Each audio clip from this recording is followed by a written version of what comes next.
51번 물권적 청구권 이야기입니다. 10년에 6회 정도가 나왔는데 이 물권적 청구권이 나오면 물권이 주, 물권적 청구권이 종, 반드시 운명을 같이 한다는 사실을 꼭 기억해 두시기 바랍니다. 따라서 1번 지문에서 소유권이 줍니다. 그런데 주된 소유권이 소멸시의 대상이 되지 않기 때문에 종된 소유권에 기인한 물권적 청구권도 소멸시에 걸리지 않습니다. 두 번째, 상대방의 귀책 사유는 물청 행사 요건이 아니라는 거죠. 상대방한테 귀책 사유가 있든 없든 물권적 청구권 행사할 수 있다는 뜻. 동그라미 3번 방해, 배제 청구권이죠. 그러면 방해, 배제, 방해 제거 청구권은 현재 계속되고 있는 방해 원인을 제거하다는 얘기 때문에 개념상 손해와는 구별됩니다. 이 손해라는 것은 결과 제거를 내용으로 하는 것이기 때문에 그렇습니다. 아니면 물권적 청구권을 통해서는 돈 배상 요구할 수는 없다는 사실이죠. 물청은 행위를 요구하는 것입니다. 네 번째 질문, 임차인은 임차권이 있을 겁니다. 그런데 임차권은 채권이기 때문에 물권적 청구권이 없습니다. 따라서 임대인, 소유자, 소유권 물청을 대위 행사할 수 있다. 정답은 4번. 다섯 번째, 유치권자가 나옵니다. 유치권자는 점유권에 기인한 물청을 행사할 수 있습니다. 유치권 공식은 다음과 같습니다. A, B, C. 일단 점유를 하다가 그 물건 관련 채권 가지고 유치권 돌아가죠. 따라서 점유하다가 지금 뭐 하는 거예요? 채권 때문에 유치권이 같이 돌아가죠. 그러다가 점유가 사라지게 되면 유치권도 사라지는 거예요. 그러다가 점유가 다시 부활할 수 있다면 유치권도 함께 같이 살아날 거다, 그런 얘기예요. 따라서 점유가 생명이기 때문에 점유권 물청은 있겠지만 유치권 물청은 이유가 없습니다. 유치권 물청은 존재할 가치가 없다 이야기입니다. 그래서 이 공식을 통해서 기억해 두시면 좋을 것 같습니다. 그러면 이 문제의 키워드를 보겠습니다. 참고할게요. 임차인하고 전세권자가 있네요. 임차인은 임차권을 가지고 있고 점유도 하고 있습니다. 임차권은 채권이기 때문에 물권적 청구권을 인정하지 않는다. 그 대신 점유권 물청은 있겠죠. 전세권자, 전세권은 물권이죠. 점유권도 있습니다. 전세권 물청도 있고 점유권 물청도 있습니다. 그러면 임차권은 물권이 아니고 뭐라는 거? 채권이라는 거. 채권, 전세권은 뭐다? 물권이라는 거. 이런 데서 차이가 있다는 사실. 다음 문제 갑니다. 부동산 물권 변동. 52번 부동산 물권 변동. 10년에 6번 정도 나왔습니다. 요거 푸는 요령은 상수형 경기사로 여기에 초점을 맞추시면 됩니다. 즉 풀어드리면 상속, 공영징수, 형성판결, 경매, 기타, 상수형 경기사로. 1번 질문, 물권 변동 후 등기가 원인 없이 말소되면 그 권리가 소멸하는 것이 아니죠. 따라서 물권 변동 효력에는 아무런 영향이 없다. 두 번째, 동그라미 2번의 키워드는 이행 판결이죠. 이행 판결은 자동 취득이 아니고 등기 취득. 따라서 이 판결은 형성 판결을 의미합니다. 2번 정답. 세 번째, 가등기에서 본등기를 하게 되면 가등기 순위가 기재가 되고 본등기 하게 되면 본등기 순위는 가등기 순위로 소급합니다. 그러나 물권 변동은 본등기 행해진 그때부터 발생한다. 동그라미 4, 매수한 토지를 인도받아 점유하고 있는 비등기 매수인. 갑으로부터 매매를 통해서 을이 샀는데 등기 안 하고 있는 상태에서 다시 을로부터 매수한 자, 병이 있다고 가정해 보겠습니다. 자, 이 경우에 최초 매도인 갑에 대해서 직접 자신에게 토지 소유권 이전 등기를 청구할 수는 없습니다. 병은 을의 등청을 대위 행사할 수 있는 거지 병이 갑한테 직접 등기 요구할 수는 없다는 뜻. 다섯 번째, 강제 경매로 성립한 관습법지. 네, 관습법정지상권 취득은 등기 취득이 아니고 자동 취득한 것이죠. 그런데 취득한 관습법지를 법률 행위에 의해서 양도하기 위해서는 당연히 등기가 필요하다는 이야기입니다. 52번 상수형 경기사로 기억해 두십니다. 53번 등기 추정력에 관한 이야기입니다.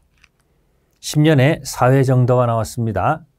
그러면 기억 지문은 사망자 명의로 신청해서 이루어진 이전 등기. 사망한 자는 권리 주체가 될 수 없습니다. 권리 객체 물건으로 변하기 때문에 사망자 명의 신청 이루어진 이전 등기는 특별한 사정이 없는 한 추정력이 인정되지 않는다. 니는 대리에서 매매 계약을 원인으로 등기가 이루어졌다면 대리권 존재는 추정된다. 갑의 대리인 을을 통해서 병이 등기쳤을 때 갑은 을의 무권 대리를 주장하고 등기된 병은 유권 대리를 주장하게 되면 입증 책임은 무권 대리 주장하는 본인 갑한테 있다는 뜻입니다. 대리권 존재는 추정되기 때문에 이것 근저당권 등기가 행해지면 피담보채권뿐만 아니라 피담보채권 성립시키는 기본계약이 추정된다. 예, 여기서 기본계약은 추정되지 않는다는 거죠. 조심하셔야 합니다. 근저당은 등기부에 채권 최고액 근저당권 설정하는 것이기 때문에 이 기본계약 가지고 문제가 발생하면 근저당권자가 기본계약에 대해서 입증 책임을 진다는 뜻입니다. 디귿 X 건물 소유권 보존 등기 명의자가 전 소유자로부터 건물을 양수했다고 주장하는 경우 자, 예를 들어서 갑이 신축해서 매매를 하는 거죠. 그런데 이 보존 등기를 갑이 하지 않고 을 스스로 한 경우죠. 이런 경우를 얘기하는 겁니다. 이때 전 소유자가 갑이 양도 사실을 부인한다면 이 보존 등기 추정력은 깨어지는 것으로 봅니다. 그래서 여기서 옳은 지문은 기억 니은이 되겠네요. 한번 볼게요. 근저당권 등기가 돼 있다. 피담보채권 성립시키는 기본계약 존재는 추정되지 않는다는 것이 판례 태도. 기억해 두시고요. 다음 문제. 간접 점유에 관한 얘기입니다. 한 매년 나온다고 보시면 돼요. 네, 점유 이야기는 매년 나온다는 뜻이에요. 그러면 1번 지문은 인도받아야 됩니다. 주민법상 대항력을 인정받기 위해서는 인도받아서 주민등록을 해야 되겠죠. 이 인도는 점유한다는 뜻입니다. 이 경우에 임차인의 간접점유 통해서도 인정될 수 있다는 것이 판례 태도입니다. 즉, 갑 임대했습니다. 대항력 갖춘 다음에 주민등록 인도했습니다. 전대에서 병한테 했을 때, 그러면 병이 직접 점유하고 주민등록하게 되면, 을은 간접점유자로서 보호를 해주겠다는 취지입니다. 두 번째, 점유취득시효 기초인 점유에는 간접점유도 포함된다. 그냥 이렇게 기억하세요. 점유라는 두 글자 속에는 모두 간접점유도 포함된다는 사실. 예를 들어서 갑을 등기돼 있고 소평공 점유하다가 임대했을 때 이 병은 직접 점유가 되고 을은 간접 점유를 하고 있는 거죠. 그러면 이 을은 병을 통해서 점유하고 있다는 얘기예요. 따라서 간접점유를 통해서도 취득시효 인정될 수 있다는 뜻입니다. 세 번째, 직접 점유자가 점유를 임의로 양도했다. 침탈이 아닙니다. 즉 간접 점유자 의사에 반해서 넘겼다라는 얘기죠. 이 경우에 간접 점유는 침탈된 것이 아니라는 거죠. 간단합니다. 직접 점유자가 침탈이 아니면 간접 점유자도 침탈이 아니다. 볼까요? 갑을 임대, 을병 전대. 그런데 갑 동의 없이 전대했다. 그러면 간접 점유자 의사에 반해서 전대했다는 얘기죠. 그러면 을이 병한테 전대해서 점유를 넘겼을 때 직접 점유자는 침탈이 아닙니다.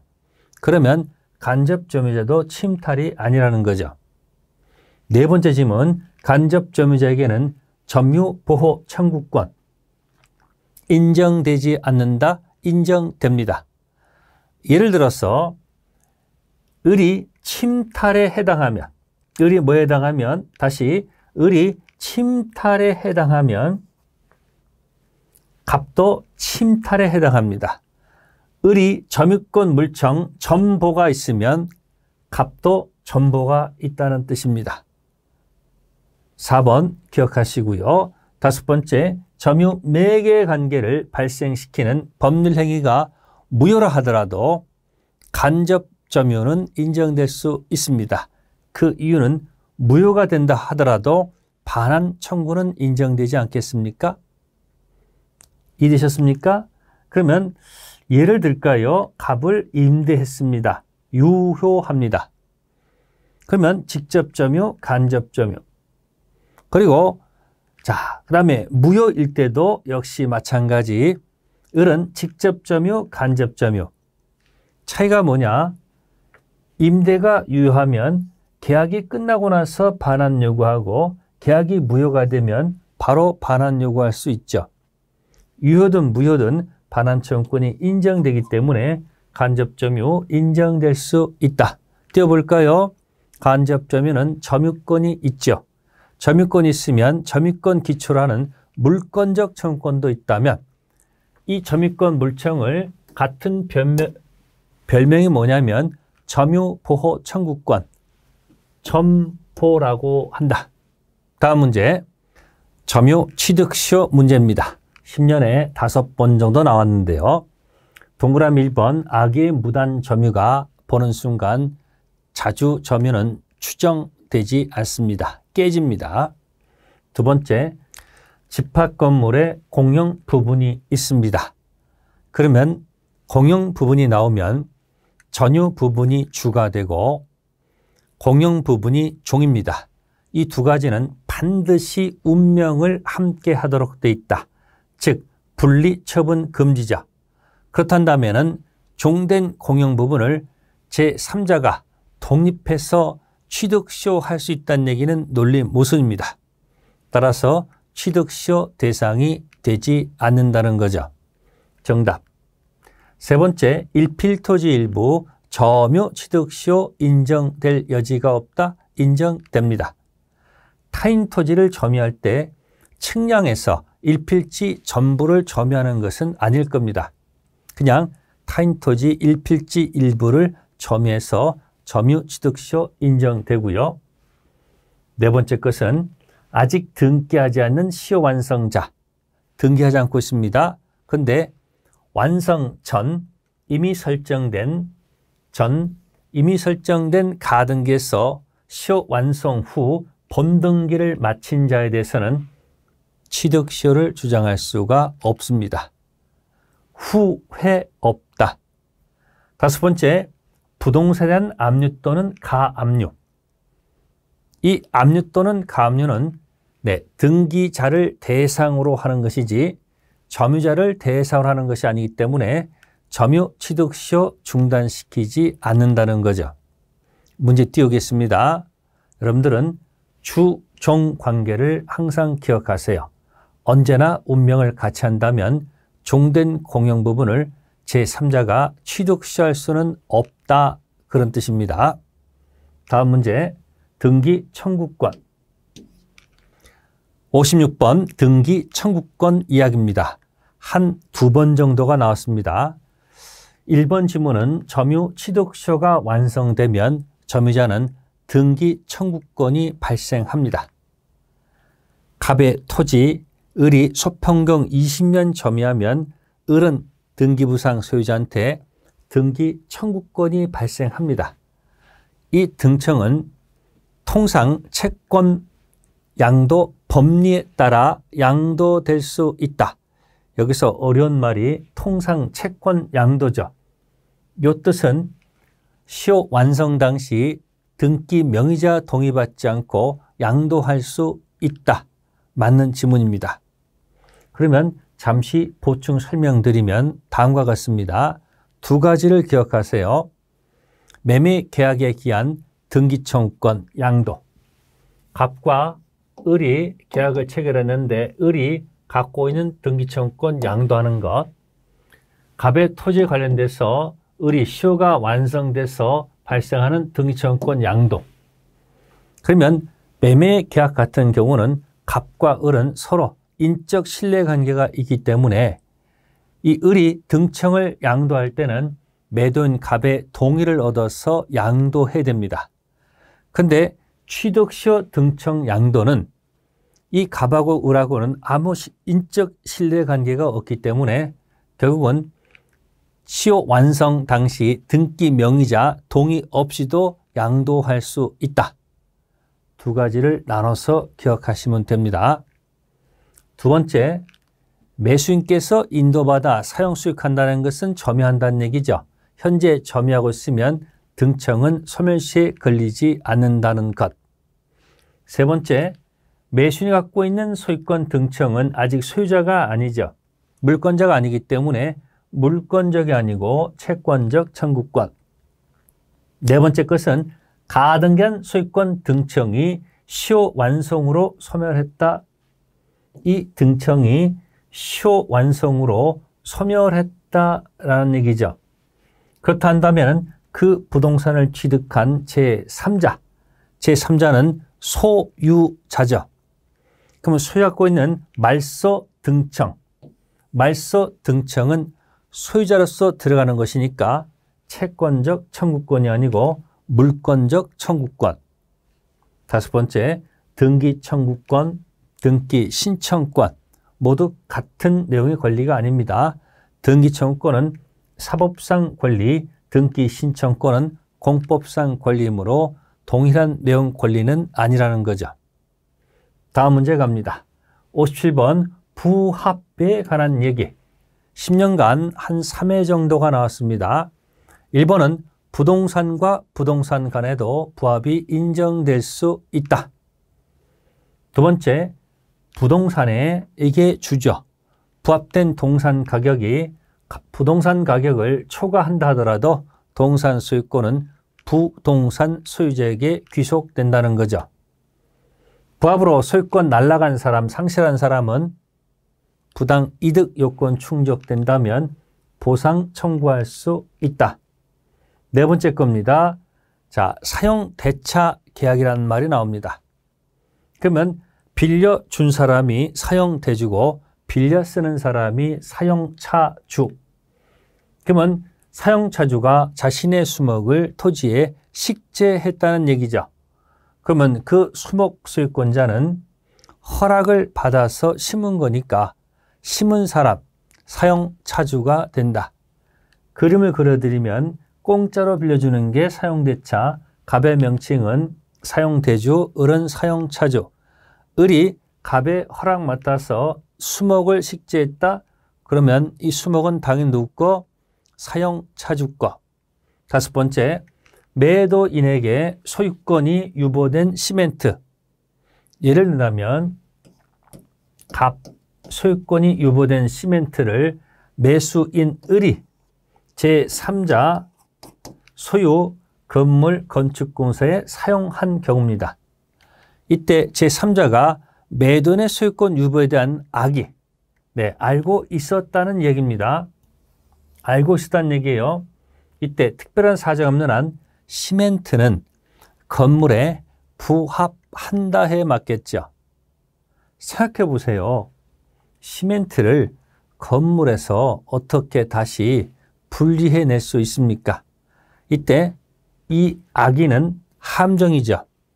결국은 선악 묻지 않고 제3자 병이죠. 당연히 시멘트 소유권을 취득합니다. 다만 보상 문제는 그 다음 문제죠. 악의 건물 소유자는 시멘트 소유자에게 보상하는 것은 그 다음 문제. 이걸 물어본 게 아니죠. 부합하느냐 부합하지 않느냐 이것만 물어봤습니다. 그래서 정답은 5번이고요. 띄우면 시멘트는 건물에 부합한다. 간단합니다. 시멘트를 건물에서 분리하는 것은 불가능하기 때문이다. 다음 문제 공유에 관한 얘기입니다. 공유는 매년 나오는 문제입니다. 10년 10회 나왔네요. 1번 질문 공유자 전원이 임대인이 돼서 공유물을 임대했다. 임대차 계약 해지하는 것은 보존 행위가 아니고요. 이건 관리 행위에 속한다. 두 번째, 개별 채권자들이 같은 기회에 특정 부동산에 관해서 하나의 근저당권을 설정받았다라고 되어 있습니다. 이때 준공유라고 합니다. 일단은 정답이고요. 이게 도대체 무슨 소리냐? 이런 경우입니다. A은행, B은행, C은행이 지금 회사를 부도가는 회사를 살리기 위해서 돈 총 금액 30억을 빌려주는데 갑 회사 소유 토지 한 개의 저당권을 설정했다는 겁니다. 그러니까 개별 채권자들께서 특정 부동산에 관해서 하나의 저당권을 설정했다 이야기죠. 그러면 이 저당권을 한 개의 저당권을 개별 채권자들이 뭐한다? 준공유한다 이렇게 표현합니다. 공유가 아니고 뭐다? 준공유. 세 번째 거 잘 보시면 공유자 중 1인이 단독 명의로 원인 무효 소유권 등기를 했습니다. 그러면 이건 전부 무효가 아니고 일부 무효죠. 따라서 다른 공유자가 전부 말소 들어가는 것은 할 수가 없습니다. 전부 무효로 한다면은 전부 말소 들어가요. 근데 일부 무효일 때는 안 된다는 것. 동그라미 4. 과반수 지분권자가 단독으로 공유토지를 임대했다. 관리행위로 적법합니다. 그러면 소수 지분권자는 과반수 지분권자에게 부당이득 반환 청구할 수 있다. 즉 무슨 얘기냐면 과반수 지분권자 갑이 있습니다. 과반수입니다. 을은 소수입니다. 소수가 임대했다 이야기입니다. 병한테. 그러면 이 임대는 관리행위로 적법합니다. 여기서 을은 병한테 아무것도 청구할 수가 없습니다. 반환도 청구할 수 없고 또 지분만큼 부당이득, 차임도 요구할 수가 없습니다. 다만 을은 소수는 과반수한테 차임을 다 먹지 말고 내 지분만큼 차임 요구할 수는 있다는 거죠. 그 이야기를 설명드린 거고 다섯 번째는 공유 지분 포기한 경우죠. 지분 포기는 단독 행위로서 법률 행위입니다. 따라서 도달함으로써 효력이 발생하며 등기를 요합니다. 공유지분 포기는 법률 행위가 되기 때문에 등기를 요한다. 띄워보겠습니다. 소유권이 여러 사람 공동 소유일 때는 공유, 소유권 아닌 재산권을 여러 사람이 공동 소유를 쓰면 앞에다 준자를 붙여서 준공유라 한다. 다음 문제 59번 답은 을은행에 대한 채무 이행을 담보하고자 자신의 토지 X의 을 명의의 저당권과 함께 X의 담보가치 유지를 위한 을 명의의 지상권 설정하였다. 그러면 을이 저당권도 갖고 있고 지상권도 갖고 있다는 뜻입니다. 일명 이것을 실무상 담보지상권이라고 표현합니다. 그런데 그 이후 갑과 병이 건물을 축조하였다. 담보지상권은 10년, 3회 정도 나왔습니다. 그러면 기본적으로 이렇습니다. 갑 소유 나대지에 을이 저당권, 지상권 함께 취득했습니다. 그 이유는 채권 때문에 그렇다는 얘기죠.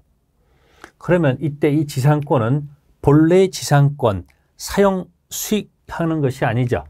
즉 점유하지 않고 이 지상권은 건물 철거용입니다.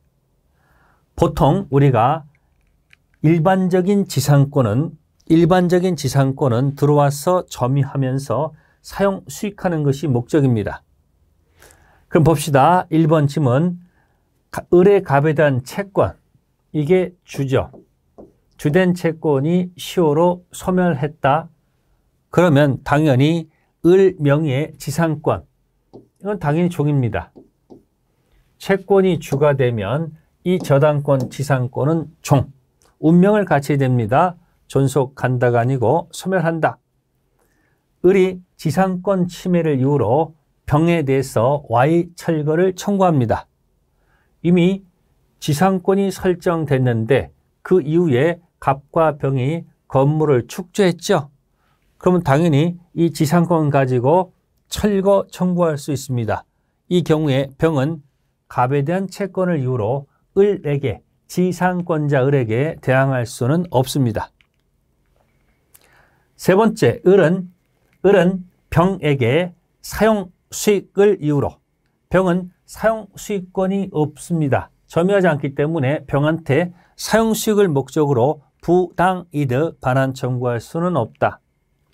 네 번째 거, 건물 축조, Y 축조로 X 토지의 교환 가치가 피담보 채권액 미만으로 하락했다면 을은 갑에게 저당권 침해를 이유로 손해배상 청구할 수 있습니다. 정답. 다섯 번째, 을의 지상권은 담보 물권은 아니기 때문에 피담보 채무 법인 확인을 구하는 것은 적법하지 않다는 거죠. 띄워보겠습니다. 갑소유 나대지에 을이 채권 담보에서 저당권과 함께 지상권도 함께 취득했다는 얘기죠. 근데 병이 여기다가 건물을 신축함으로 인해서 토지 가치가 채권액 미만으로 하락했다면 이 저당권 침해를 이유로 손해배상을 뭐 할 수 있다? 청구할 수 있다는 사실. 다음 문제 갑니다. 지역권 가면은 네 땅, 내 땅. 타인 토지와 자기 토지 두 개가 존재합니다. 그래서 자기 토지는 편익을 요청했으므로 요역지, 타인 토지는 승낙한 토지, 승역지. 지역권은 매회 나오는 문제. 바로 1. 요역지. 자기 토지는 일필 토지 전부 이해된다는 것. 두 번째, 요역지의 지상권자는 자신의 지상권 범위 내에서 지역권 행사할 수 있다. 세 번째, 1인이 취득하면 쉽게 나머지 사람들도 쉽게 취득한다. 요역지 불법 점유자는 통행지역권 시효 취득할 수가 없습니다. 다섯 번째, 통행지역권을 시효 취득했다. 그러면 20년을 통행했다는 얘기죠. 이때 요역지 소유자는 도로 설치로 인한 승역지 소유자가 입은 손실 보상해야 됩니다. 그래서 세상에 공짜가 없다는 거죠. 주의 토지 통행권도 원칙이 유상임을 생각하시면 됩니다. 5번 정답 띄우겠습니다.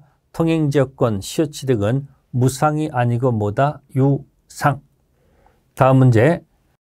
건물 일부의 전세권 설정. 9번 정도 나왔습니다. 1번 지문은 법정갱신, 자동갱신이죠. 약정갱신한 적 없는데 법이 정한 사유가 있으면 자동갱신되는데 전 계약과 동일한 조건으로 가는데 존속기간은 1년이 아니고 약정이 없는 것으로 규정되어 있습니다. 정답 1번입니다. 그래서 여러분들이 건물 전세권 법정갱신 기간은 약정이 없는 것으로 갑니다. 두 번째, 일부 전세 들어가면 전체 경매 신청할 수는 없습니다. 그 다음에 기간이 만료가 되면 을은 전세금 반환 채권을 타인에게 뭐 할 수 있다? 양도할 수 있다. 네 번째 겁니다. 소유권을 병한테 양도하면 기간이 끝나고 나면 을은 갑에 대해서 전세금 반환을 청구할 수가 뭐예요? 없다는 거죠. 이유는 새로운 신소유자 병한테 가는 거지 갑한테 청구할 수 없다. 그 다음에 필요비라고 되어 있습니다. 필요비는 상환 청구할 수가 없습니다. 수선 유지 의무가 전세권자한테 있기 때문에. 그러면 법정갱신, 자동갱신, 묵시갱신 한번 제가 쭉 총 정리해 드리겠습니다. 건물 전세권 관련된 법정갱신, 기간은 약정이 없습니다. 역시 임대차에도 법정갱신이 있는데 존속기간만큼은 약정이 없습니다. 근데 특별법 들어가서 주임법에서 자동갱신되면 존속기간은 2년으로 보고 상가 건물은 1년으로 본다고 되어 있습니다. 기억하세요. 일반법 영역에서 자동갱신됐을 때는 존속기간은 약정이 없다는 거죠. 근데 특별법상에 자동갱신되면 주택은 최단 보장 2년, 상가는 최단 보장 1년 이렇게 되어 있다는 거 구별하셔야 된다는 거. 다음 문제. X 건물에 대한 갑의 유치권 성립에 영향을 미치지 않는 것. 유치권은 매해 나오는 문제죠. 하나씩 따져봅시다. X 소유자가 갑인지 여부. 간단합니다. 자기 물건 관련돼서는 유치권이 인정이 안 되죠. 타인 물건만 유치권 인정되죠. 따라서 영향을 미칩니다. X에 관해 생긴 채권 변제기 도래했는지 여부. 변제기가 도래하지 않았다면 유치권 인정되지 않기 때문에 채권 변제기 도래는 영향을 미칩니다. 세 번째 거, 갑의 점유가 채무자 매개로 한 간접 점유가 아닌 한 직접 간접 점유인지 여부는 바로 영향을 미치지 않는다는 거죠. 정답입니다. 띄워보겠습니다. 직접 점유자가 채무자인 경우는 유치권 인정되지 않습니다. 그렇단다면 직접 점유자가 채무자가 아니라면 유치권자의 점유는 직접 간접인지는 유치권 성립에 영향을 미치지 않는다는 거죠. 네 번째 거, 불법 행위에서인 경우는 유치권 인정하지 않습니다. 다섯 번째 보세요. 유치권 배제하기로 한 채무자 약정, 유치권 인정하지 않습니다. 그래서 요 62번은 찬찬히 한번 생각해 보세요. 유치권자, 채무자, 직접 점유가 아닌 이상 유치권자의 직접 간접, 유치권 성립에 영향을 미치지 않습니다. 63번 갑니다. 나대지가 나옵니다. 나대지에 저당권 설정했다. 그 다음에 병이 건물을 신축하여 소유하고자 갑으로부터 임차하여 Y를 완성한 후 Y 저당권 설정하였다. 이걸 그림을 그릴 수 있어야 되겠죠. 그래서 한번 그림을 그려볼게요. 최초의 나대지에 을이 저당권 취득했습니다. 그 다음에 나대지에 토지 임대차 병한테 했고요. 병이 Y 건물을 신축한 다음 Y 건물에 저당권 취득했다. 그래서 이 내용을 보게 되면 10년의 사회 정도가 나왔습니다. 1번 좀 보겠습니다. 채권 분리해서 자신의 저당권, 채권이 주가 되고 저당권이 종입니다. 주로부터 분리해서 종된 것을 타인에게 양도할 수는 없다. 두 번째, 을이 X에 대해서 저당권 실행하는 경우입니다. 그러면 이 을은 토지에 대해서 저당권을 실행하겠다는 얘기죠. 이때 건물에 대해서도 일괄경매. 자, 일괄경매는 경매 당시 토지 건물이 같아야 되거든요. 근데 경매 당시 토지 소유자와 건물 소유자가 다르기 때문에 일괄경매에 청구할 수 없습니다. 그래서 정답은 2번. 일괄경매를 잘 정리할 것. 나대지 저당권 설정 후 신축. 경매 당시 같을 때 일괄경매 가능성이 들어간다. 세 번째 거. 정의 Y에 대한 저당권 실행으로 무가 경락을 받았다. 그러면 이 저당권 실행했다는 거죠. 건물이 경매로 나왔다는 얘기예요. 이때 무가 경락받아서 대금을 다 완납했다면 자, 병의 X에 간 임차권, 이게 사실은 종된 권리입니다. 이 종된 권리 무에게 이전된다는 거죠. 즉 정으로부터 지금 무가 경락을 받게 되면 이 임차권도 함께 취득한다는 뜻. 네 번째 거, 정의 건물에 대한 저당권 실행되더라도 건물 경매가 되더라도 당연히 을 저당권, 이 토지 관련된 저당권은 별개의 것. 소멸하지 않습니다. 별개의 것입니다. 다섯 번째, 갑이 X를 매도하는 경우 을은 매매대금. 이 매매대금은 변형된 가치물이 아닙니다. 따라서 물상대위권 행사할 수는 없습니다. 보상금, 화재, 보험금은 물상대위가 되지만 매매대금은 변형된 가치물이 아니라는 거죠. 63번 일괄경매 한번 정리하고 넘어가겠습니다. 출발이 나대지로부터 출발합니다. 나대지 저당권 설정 후 건물 신축됐을 때 경매 당시 동일 소유를 전제로 해서 토지 플러스 건물 캔 일괄경매할 수 있습니다. 단 토지는 우선 변제 받을 수 있지만 건물은 우선 변제 받지 못한다. 그리고 일괄경매는 의무가 아니고 선택이니까 하기 싫으면 토지만 경매해도 좋다는 뜻이죠. 그래서 나대지 건물 신축 경매 당시 동일 소유를 전제로 일괄경매할 수 있다는 것 반드시 잘 정리해 둘 것. 다음 문제 64번입니다. 저당권 효력이 미치는 것을 모두 골라라. 매해 나오는 문제입니다. 지역지문 설정 이전 종물이 당연히 효력이 미치죠. 분리 반출되지 않은 것 효력이 미치고요. 니은도 마찬가지 설정 이전 이후 관계없이 부합물 분리 반출되지 않았다면 효력이 미친다. 그런데 디귿을 보세요. 저당 부동산 압류 이전 저당 부동산부터 발생한 저당권 설정자 부동산 담보권 제공자 차임채권 풀어볼게요. 갑소유 토지 을채권 저당권 취득했습니다. 자, 저당권 설정자고 을은 저당권자. 그러면 이 토지를 임대해서 차임이 나오죠. 그러면 이 차임은 지금 당연히 저당권 설정자가 가져갑니다. 점유는 갑이 하기 때문에. 그런데 말입니다.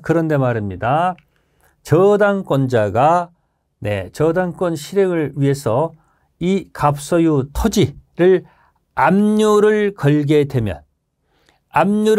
되면 이 차임은 바로 저당권자가 취득합니다. 결국은 압류 이전은 설정자가 가져간다는 뜻이죠. 그러나 압류 이후부터는 저당권자가 취득한다는 것. 정답 2번. 띄워볼까요? 압류 이전 과실은 저당권 설정자가 취득한다. 압류 이후는 저당권자가 취득한다. 이 뜻은 압류 이전은 저당권 효력이 미치지 않는다는 뜻이고 압류 이후는 저당권 효력이 미친다는 뜻입니다. 여기까지가 물권법 내용이 되겠습니다.